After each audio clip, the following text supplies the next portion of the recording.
अस्सलाम वालेकुम, नमस्ते, सत श्री अकाल। कैसे हाल है भाई लोगों? उम्मीद है खैरियत से होंगे। इधर उधर की बात ना करते हुए सीधे अपनी कहानी पे आते हैं। और कहानी सुनने के बाद अपनी प्रतिक्रियाएं देना मत भूला करें। जैसी भी आपको कहानी लगे, जो भी आपको कमी महसूस हो वो बता दिया करें, आपकी अति कृपया होगी। जो भी आपका नज़रिया हो। तो कहानी पे लौटते हैं, अपनी कहानी ज़रा विस्तार से। 18 फरवरी 2025 सायरा नाम की एक महिला ने अपनी शादीशुदा बेटी को फ़ोन किया। बेटी का नाम था मुस्कान।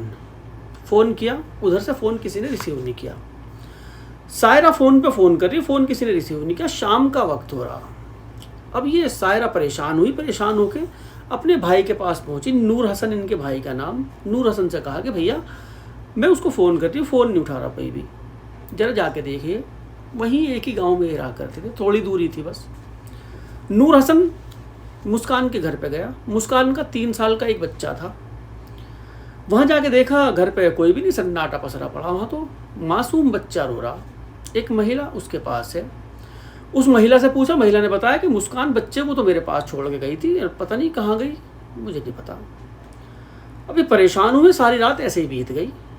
मुस्कान का कोई पता नहीं लगा। मासूम बच्चा, कम से कम माँ है, बच्चे की तो परवाह करती कि भूखा प्यासा होगा, दूध दूध पीता है, क्या कुछ खाएगा नहीं खाएगा, ऐसे बच्चे को छोड़ कर तो जा नहीं सकती। ये जो मामला था, बदायूं का गांव पड़ता है हाशिमपुर, यहाँ के रहने वाली थी ये। अब ये माँ और ये भाई इसका नूर हसन, ये परेशान हुए। परेशान होकर थाने गए। थाने में इन्होंने कंप्लेन लिखाई।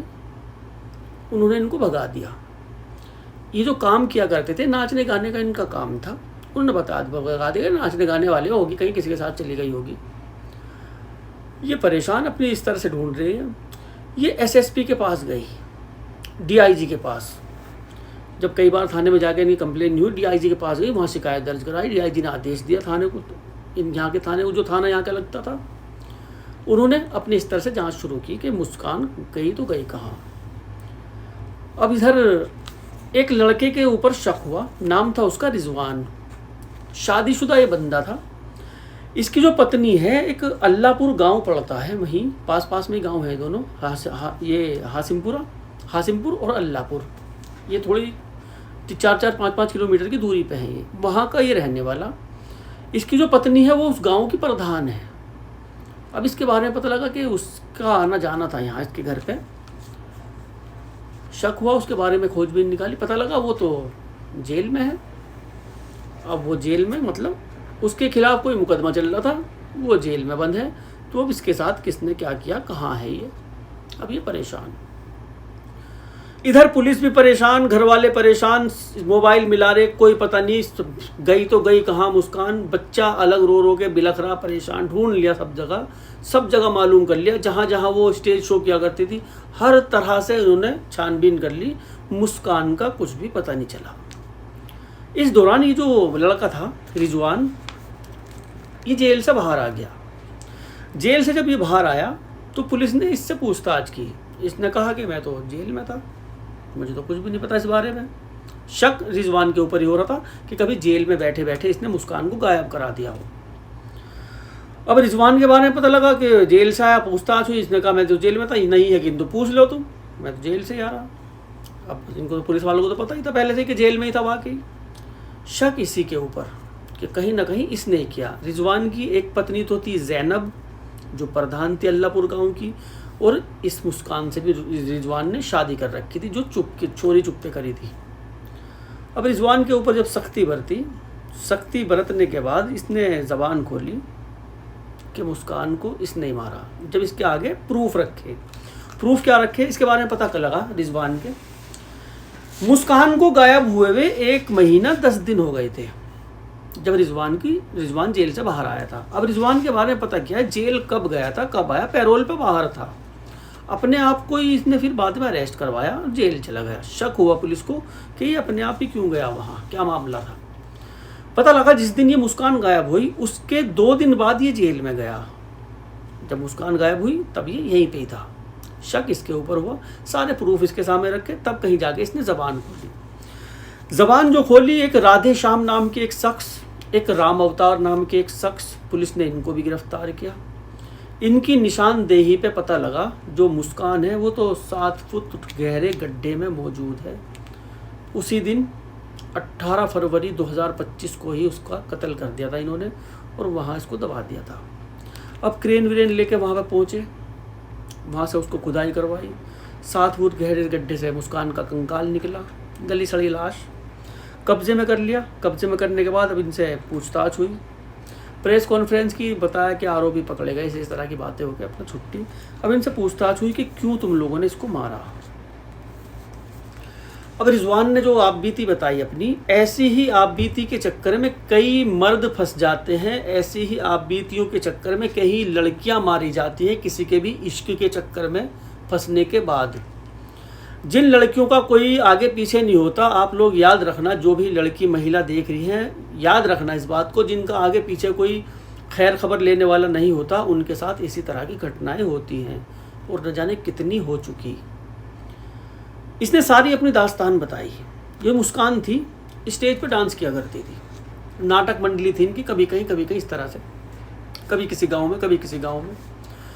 जब रिजवान ने इसका डांस देखा, शादीशुदा ये बंदा, अच्छे खासे घर परिवार से, इसका डांस देखा तो उसको अच्छा लगा। जहाँ भी ये डांस करने जाती थी रिजवान वहीं पहुँच जाया करता था। अब इसका मुस्कान की भी नज़र इसके ऊपर पड़ती थी कि ये मेरा बड़ा वाला फ़ैन है, जहाँ भी डांस जाती हूँ, जहाँ भी मेरी शो होता है वहीं पे मुझे देखने के लिए आ जाता है। एक दिन रिजवान ने हिम्मत सी करके उससे अपने प्यार का इजहार कर दिया। ये मुस्कान भी मान गई, इसको भी घर बसाना था। नौजवान लड़की, 21-22 साल की उम्र थी उस वक्त उसकी। प्यार का इजहार हुआ, अपना दोनों ने निकाह कर लिया। निकाह करने के बाद इसने इससे काम धाम जो था इसका, ये डांस वांस का बंद करवा दिया कि तू रहने दे, अपना घर में रह। कुछ दिन बाद ये प्रेग्नेंट हो गई। प्रेग्नेंट हुई तो एक बेटे को इसने जन्म दिया। अब ये बेटा 3 साल का था। जब बेटे को जन्म दिया उस वक्त दोनों बीवियों का ये पागल बनाता था। मुस्कान को नहीं पता था कि ये शादीशुदा है। मुस्कान को बाद में पता लगा कि ये शादीशुदा है, और जब पता चला जब ये प्रेग्नेंट हो चुकी थी। अब झूठ बोल के, ऐसे जो मर्द करते हैं, जिस तरह की हरकतें मर्द करते हैं वही वाली हरकतें, झूठ अपनी पत्नी से बोलता था कि मुझे आज काम है, 2 दिन 3 दिन में वहाँ रहूँगा, तो इस वाली पत्नी के पास रहता था। मुस्कान से झूठ बोल दिया करता था, मैं बाहर जा रहा हूँ, मुझे 3-4 दिन का काम है, तो अपनी पत्नी ज़ैनब के पास रहा करता था। ऐसे ये कुछ वक्त इसने इस तरह से बिताता रहा। अब कब तक ये चोरी करता, एक दिन तो चोर पकड़ा ही जाना है। ज़ैनब को भी इसके बारे में पता लग गया, उधर उसने हंगामा कर दिया। इधर मुस्कान को पता लग गया, इधर इसने हंगामा कर दिया कि तूने मुझसे झूठ बोला, झूठ बोल के मुझसे तूने निकाह कर लिया, ये तूने अच्छा नहीं किया। अब इसने कहा, मुस्कान ने, जो हुआ सो हुआ, बेटा भी हो गया, सारे काम, अब मुझे खर्चे के लिए 10,000 रुपये महीना चाहिए। इसने कहा कि रिजवान ने, ठीक है दे दूँगा, अपने घर में ना, ठीक ठाक, कोई बात नहीं। 10,000 रुपये महीना इसको वो देता रहा, वो खर्चा चलाती रही। बेटा हुआ, बेटा थोड़ा बड़ा होने लगा। 10,000 से बात 15,000 रुपये आई कि 10,000 में घर का खर्च नहीं होता, 15,000 रुपये दिया करो, बेटे का दूध भी है, दवाई, तेल पानी, घर का सामान आना। 15,000 देने लगा। अब ये 15,000 से कुछ दिन बाद 20,000 रुपये ये बात आई, और 20,000 से यही चीज़ 40,000 रुपये पहुँच गई। खर्च घर का 40,000। अब इसने कुछ महीने 40,000 रुपये दिए भी। अब 1 महीने के पैसे देने के बाद 40,000, जैसे ही पहली तारीख लगती थी इसको अगले 40,000 का फिक्र हो जाता था। काम धंधा इसका ऐसा था नहीं कुछ। पत्नी वो प्रधान थी, वो उधर देखभाल, पत्नी से कह नहीं सकता इतना खर्चा मैं उसे दे रहा।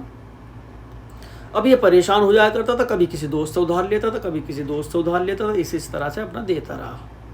कुछ वक्त इसके पास भी बिताया, कुछ वक्त इसके पास बिताना, यही सब कुछ अपना चल रहा। फ़ोन पे बातें होती रहती थी। अब ये लड़ झगड़ के रिजवान इससे अलग था, अपनी पत्नी ज़ैनब के पास था। खर्चा तो फिर भी देना उसको, वो धमकी दिया करते थे, कंप्लेन करा दूंगी कि तूने मेरे साथ झूठ बोल के ऐसे ऐसे निकाह किया। अब यही सब कुछ यहाँ इनके घर परिवार में चल रहा। ये परेशान, 40,000 का इंतज़ाम कहाँ से करूँ, कहाँ से ना करूँ। रिजवान के खेत वेत की भी ज़मीन है इसकी। ये अपने खेत पे बैठा हुआ था, मायूस, घुटनों में सर दे के बस इसी बारे में सोच रहा था कि इस मसले का हल कैसे हो। उधर से अपने खेत से आ रहे थे राधे श्याम और राम अवतार। इन्होंने बटाई पे खेत ले रखे थे, इसके पुराने यार थे। वे आए, उन्होंने पूछा, भाई यार कैसे बैठा? तो बस वैसे ही। यार वो बता, परेशान लग रहा, कैसे बैठा बता। उसने सारी बात पैसों से लेके और जितने जो भी कुछ मुस्कान की सारी बात उन दोनों को बता दी। पैसों से लेके और लड़ाई झगड़े तक ये सारी बातें उसने उन दोस्तों से बताई कि बड़ा ही परेशान हूँ और मुझसे इतना बड़ा ये अजाब हो गया, प्यार मोहब्बत के चक्कर में आके मैंने उससे निकाह कर लिया और अब वो मेरी जान को आई पड़ी। 40,000 रुपये महीना देना पड़ता है, देना ही देना, नहीं तो वो किसी भी उसमें आरोप में मुझे गिरफ्तार करवा देगी। एक केस तो मेरे ऊपर पहले से ही चल रहा, इसके ऊपर एक केस पहले से चल रहा था कि कुछ मसले का हल हो तो बताओ भाई तुम। इन दोनों से पूछा। अब इन दोनों ने कहा कि मसले का हल तो है मगर एक काम करना पड़ेगा। उसने मशवरा हुआ बैठ के इनका कि क्या, इनको से रास्ते से हटा दो, कुछ भी नहीं होने का। अब पहले डरा भी है रिजवान की भी आंखों में चमक आ गई कि बात तो सही है, गायब कर दो, किसी को पता भी नहीं लगने का। जो खेत इन्होंने बटाई पे ले रखे थे रामावतार और राधे श्याम ने, उस खेत के बारे में इन्होंने बताया कि अगले 5 साल तक तो तुम ही लोग प्रधान हो और तुम ऐसा करो, ये 5 साल तक जो खेत ये किसी को मत देना। कभी कोई ट्वेल लगाने लगे या कुछ और करने लगे और कंकाल इसका निकल के आ जा। अब जब इसने बात करी कि यार ये तुम क्या बात कर रहे हो, तो हाँ उसको यहीं अपने खेतों में दबा देंगे, बस बात ख़त्म, कुछ भी नहीं। 5 साल में गल सड़ जाएगी, हड्डी बड्डी निकलेगी 5 साल बाद, फिर किसी को पता किसी को नहीं पता, कौन है क्या नहीं है। 5 साल बहुत होते हैं, सब काम खत्म हो जाएगा, बिल्कुल ऐसे ही। अब रिजवान के दिमाग में आ गई। रिजवान ने कहा चलो ठीक है, मैं तुम्हें पैसे भी दूंगा और दावत तुम्हारी 70 हज़ार रुपये में, दोनों को 70 हज़ार और दारू की दावत, मुर्गा पार्टी, वो सब कुछ तय हो गई। वहाँ बैठ के आराम से दिन तय, तारीख सब तय हो गई, जगह तैयार हो गई, कहाँ दफनाना है, कहाँ मारना है, कैसे मारना है, सब कुछ प्लान के मुताबिक सब कुछ तय हो गया। बस अब उस दिन का इंतज़ार था जिस दिन ये काम इनको करना था। रिजवान ने फ़ोन किया मुस्कान को। मुस्कान अपने बच्चे के साथ घर पे ही थी। फ़ोन किया कि अब मैं ऐसा नहीं रहा जैसा मैं पहले था, अब मैं बदल गया। कई दिन से इसके पास गया भी नहीं था, फ़ोन पे बात कर रहा था कि आज कहीं घूमने चल रहे, कहीं होटल पे खाना खाओगे और कहीं घूमने चल रहे, तू और मैं बस, और कोई ना हो। ये खुश हो गई कि चल भाई बदल गया होगा, चलो।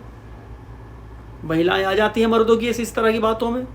अपने बच्चों को तो उसने बच्चे को पड़ोसन को दिया कि इसको पकड़ ले, अभी मैं 2-4 घंटे में आ जाऊँगी, कुछ खावे गावे का, तो उसको 10-20 रुपये भी दे के आ गई है। इधर ये दे के अपना बाहर स्कूटरी लेके वो खड़ा हुआ था गाँव के बाहर। शाम का वक्त था, रात होने लगी थी। स्कूटरी में बिठाया और अपना ये घूमने लगा वहीं इधर उधर। रात होने लगी। रात के 8:30 बजे का टाइम था जब ये खेतों की तरफ स्कूटरी लेके गया। मुस्कान ने कहा तो इधर कहाँ जा रहे हैं, रात हो रही, रात का टाइम है, सन्नाटा, गाँवों में सन्नाटा हो जाता है रातों इतनी देर में। तो उसने कहा मैं हूँ ना तेरे साथ, डर जी कहीं को, डर मत, मैं हूँ। चल दिया वहाँ लेके। पहले से ही रामता और राधे श्याम दोनों बैठे हुए थे, दारू वारू पी रखी थी, दारू के गिलास पैक वैक बने हुए थे वहाँ पहले से ही, सब कुछ तैयारी, फावड़े रख रखे थे बराबर में, उन्होंने कैसे करना सब कुछ सेटिंग थी। अब मुस्कान के जब ये वहाँ तक पहुँचे, मुस्कान ने इन दोनों को देखा कि तुम ये कहाँ लेके आए, कौन है ये। उसने कहा मेरे दोस्त हैं, जरा बैठे हैं, पार्टी वार्टी कर रहे हैं, रुक जा, चल ले अभी, रुक जरा, उतर। स्कूटरी से उसे उतारा। जब इसको स्कूटरी से उतारा, कहीं ना कहीं उसके दिमाग में आ गई कि कुछ गलत होने वाला, कहीं ना कहीं। उसने जिद करी कि घर चलो, बस यहाँ से घर चलो, नहीं तो यहाँ से कहीं और चलो, जंगल में क्यों आए, ये 2 आदमी है, तुम नहीं, सही नहीं। उसने कहा थोड़ी देर रुक जा। सहमी सी वो एक तरफ खड़ी हो गई। इन तीनों ने दारू पी, 2 बोतल और ये लेके गया था। दारू पीने के बाद ठीक ठाक नशा हो गया। तीनों ने इसकी तरफ को देखा। मुस्कान डर गई, झपट्टा मारा इसके ऊपर। जो दुपट्टा इसके पास था, उसी दुपट्टे से रिजवान ने उसका गला कसना शुरू कर दिया। ज़मीन पे इसके पैरों की लकीरें बनी जब वो तड़पी, हाथ वाथों की ज़मीन की मिट्टी खुरची उसने, जिस तरह से उसने लेके कर रखा था। बेदर्दी से इसको मार के इन्होंने फिर इसके हाथ पैर पकड़ लिए दोनों ने, राधे श्याम ने। उसने गड्ढा इन्होंने पहले ही खोद दिया था वहाँ, वो फावड़े वावड़े सब तैयारी से गड्ढा वड्ढा खोद रखा था। उसको थोड़ी देर जब ठंडी हो गई, जब वो इन्होंने उसको साइड में रखा। साइड में रखने के बाद फिर एक एक पैक बनाया, दारू वारू पी, थक गए थे और डर दहशत, किसी का मर्डर कर दिया, वो दहशत भी निकाल ली। और नशे से अच्छी चीज़ तो कोई हो ही नहीं सकती, ऐसे बताया करें। दारू पीने के बाद उसकी लाश को उठा के गड्ढे में डाल के मिट्टी विट्टी अपना प्लान कर दी। प्लान करने के बाद जिससे इसको कुछ लेना देना था, जिससे भी जिसको कुछ काम था रिजवान को, वो सारे काम निपटा इसने। फिर अगले दिन जो कहीं भी इसको कहीं जाना था आना था, कोई ज़रूरी जितने भी काम थे वो निपटाए। 2-3 दिन इसने ये काम किया, उसके बाद खुद ही गया, पैरोल पे बाहर था, खुद ही गया और अपने आप को जमा करवा दिया, जेल चला गया ताकि इसके ऊपर इल्ज़ाम न लगे। 40-41 दिन के बाद इसकी लाश निकाली गई, कंकाल के रूप में वो लाश निकली, गली सड़ी। इस तरह से इन लोगों ने उसको ख़त्म किया। तीनों लोग इसमें ही गिरफ्तार हुए। ऐसी महिलाएं हमेशा याद रखें, अकेली दुकीली कहीं जाने की ज़रूरत नहीं। और ये जो आज़ाद ख़याल दिमाग में आ जाते हैं ना, और इन आज़ाद ख़याल के चक्कर में किसी ऐसे पुरुष के संपर्क में आ जाती हैं जो गम ही देता है बस। कम से कम दिमाग तो तुम्हें भी दिया है कि नहीं? क्यों आना किसी के चक्कर में, क्यों पड़ना किसी के लालच, छल कपट। माँ बाप जो कर देंगे उससे अच्छा आपके लिए, आपके भविष्य के लिए कुछ नहीं हो सकता। ये आप कान खोल के सुन लो। न जाने कितनी लड़कियां आज परेशान हैं अपनी मर्ज़ी की शादी करके। कल एक लड़की ने कैमरा चलाया, सामने रखा कैमरा, दुपट्टे का फंदा उसने बना रखा था। कैमरा चलाने के बाद आबिद नाम था उसका लड़के, उसका नाम लिया। ये हापुड़ का रहने वाला था, हापुड़ का मामला है, कल की बात है। उस लड़की ने कहा कि 4 महीने पहले मैं घर से भागी थी, निकाह कर लिया मैंने आबिद के साथ, और निकाह के बाद मुझे उसके घर वाले मारते हैं, कहते हैं दहेज नहीं लेके आई, और आबिद भी मारता है। अब मैं इतनी परेशान हो गई, मैं अपने घर नहीं जा सकती, उन्होंने मुझसे रिश्ता ख़त्म कर लिया, मैं अपने आप को ख़त्म कर रही। मोबाइल चला रखा उसने।